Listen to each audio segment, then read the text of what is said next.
আমরা কিন্তু কাঞ্চনকে দেখলাম, তিনি গিয়েছিলেন কল্যাণ বন্দ্যোপাধ্যায়ের প্রচারে এবং রীতিমতন তাকে অপমান করে প্রচারের গাড়ি থেকে নামিয়ে দেওয়া হলো।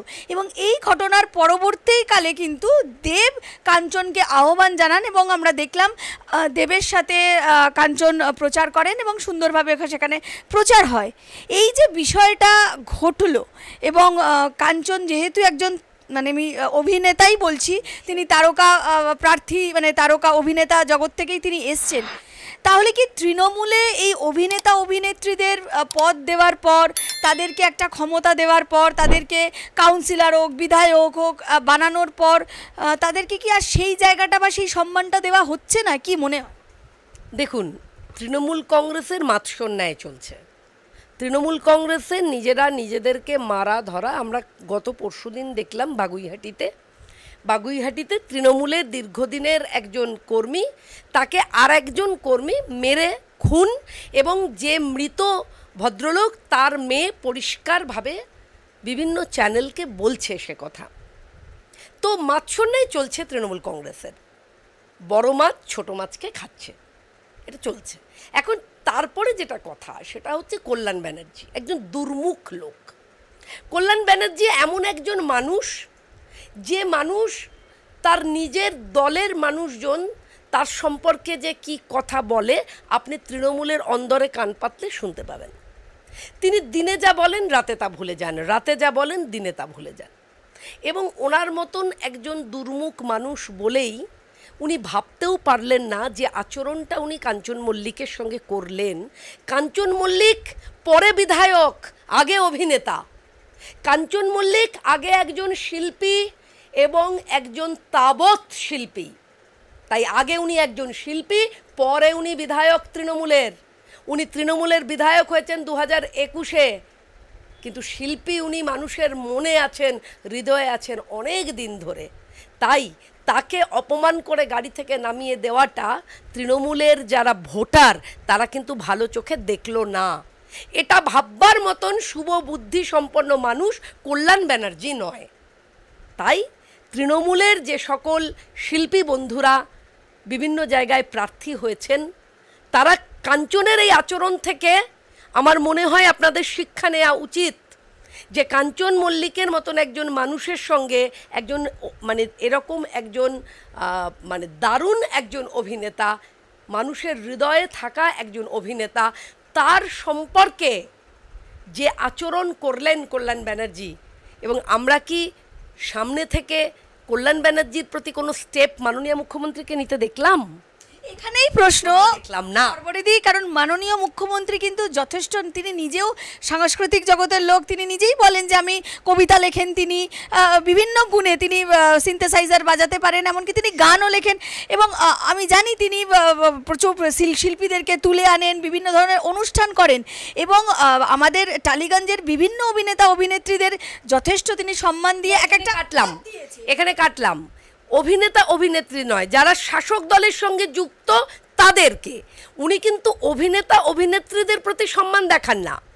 একদম অন ক্যামেরা বললাম, আমি একটা দীর্ঘ 25-26 বছর ধরে অভিনয় করছি এবং বাংলার মানুষ আমাকে অত্যন্ত সমাদৃত একজন অভিনেত্রী হিসেবে দেখেন, কিন্তু এখনও পর্যন্ত গত 11-12 বছর তৃণমূল কংগ্রেসের কোনো অনুষ্ঠানে ভদ্রতা করেও তৃণমূল কংগ্রেসকে দেখিনি।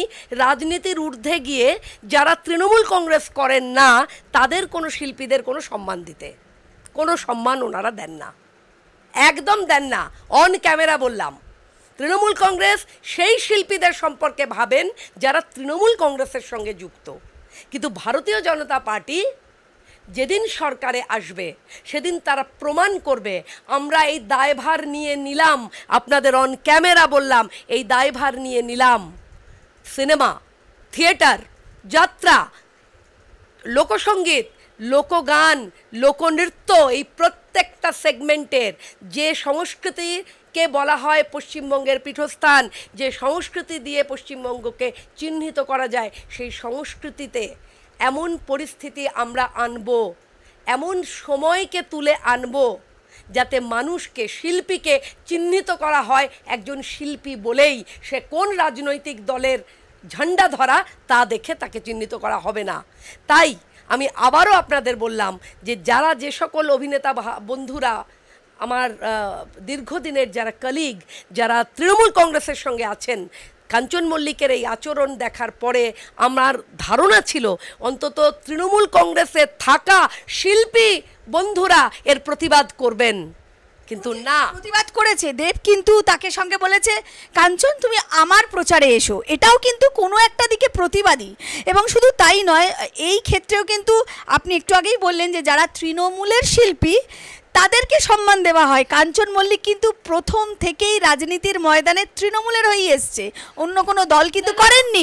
তাহলে কেন মাননীয় মুখ্যমন্ত্রী চুপ? আমি সেটাই বললাম, আমি সেটাই বলতে চাইলাম। আপনি বারবার বলছিলেন না যে অভিনেতা অভিনেত্রীদের মাননীয় মুখ্যমন্ত্রী সম্মান করেন, আমি বললাম না, অভিনেতা অভিনেত্রীদের সম্মান করেন না, তৃণমূলের অভিনেতা অভিনেত্রীদের সম্মান করেন। কিন্তু এক্ষেত্রে উনি চুপ করে রইলেন কেন? তার কারণ ওনার সিটটা চাই, ওনার এখন ওনার হচ্ছে সিটের সঙ্গে কথা, ভোটের সাথে ভোট ভোট ভোট, আর কিছু দেখেন না মাননীয় মুখ্যমন্ত্রী। ওই যখন ভোটের সময় তখন যে কল্যাণ ব্যানার্জি দিনে কি বলেন রাতে ভুলে যান, রাতে কি বলেন দিনে ভুলে যান, ওনার ওই মায়ের সামনে দাঁড়িয়ে হাহা করে কান্নাই সমস্ত নাটক গোটা পশ্চিমবঙ্গের লোক দেখেছে। এবং তৃণমূলের যারা বুথ স্তরের কর্মী, আমি চ্যালেঞ্জ করে বললাম, তৃণমূলের যারা বুথ স্তরের কর্মী কল্যাণ ব্যানার্জির হয়ে যারা ওখানে এই ভয়ঙ্কর দাবদাহে কাজ করছেন, যদি তাদের সঙ্গে কথা বলেন তারা আপনাকে বলবে কল্যাণ ব্যানার্জি আসলে মানুষ হিসেবে কত বড় দুর্মুখ। সুতরাং যে আচরণ কাঞ্চনের সঙ্গে করা হয়েছে, আমার ধারণা ছিল তৃণমূলের সমস্ত যারা প্রার্থী হয়েছেন ফিল্ম ইন্ডাস্ট্রি থেকে তারা একটা প্রতিবাদ করবেন কল্যাণ ব্যানার্জির বিরুদ্ধে। এতটুকু তো শিরদাঁড়া রাখতে পারতেন আপনারা, যে ভোট পরে, রাজনীতি পরে, আগে আমাদের সমস্ত শিল্পীদের সম্মান মর্যাদা, এতটুকু তো রাখতে পারতেন। এই শিরদাঁড়াটুকু তো দেখাতে পারতেন যারা তৃণমূলের শিল্পীরা যারা প্রার্থী হয়েছেন তারা, যে আমাদেরই একজন শিল্পী বন্ধু, দীর্ঘদিনের একজন কলিগ, তাকে অপমান করে গাড়ি থেকে নামিয়ে দেওয়া হয়েছে, ছি ছি করছে সাধারণ মানুষ, সাধারণ ভোটাররা। মুখ্যমন্ত্রী চুপ, আপনারাও চুপ করে রইলেন। চুপ করে রইল তৃণমূলের তাবৎ যারা মানে ফিল্ম ইন্ডাস্ট্রি থেকে গিয়ে মন্ত্রী পদে রয়েছেন তারাও, সবাই চুপ করে গেলেন। ঠিক আছে, মানুষ উত্তর দেবে 4 জুন, আপনারা থাকুন চুপ করে, উত্তর মানুষ দেবে। যে কোনো অন্যায়ের বিরুদ্ধে উত্তর মানুষ দেবে 4 জুন।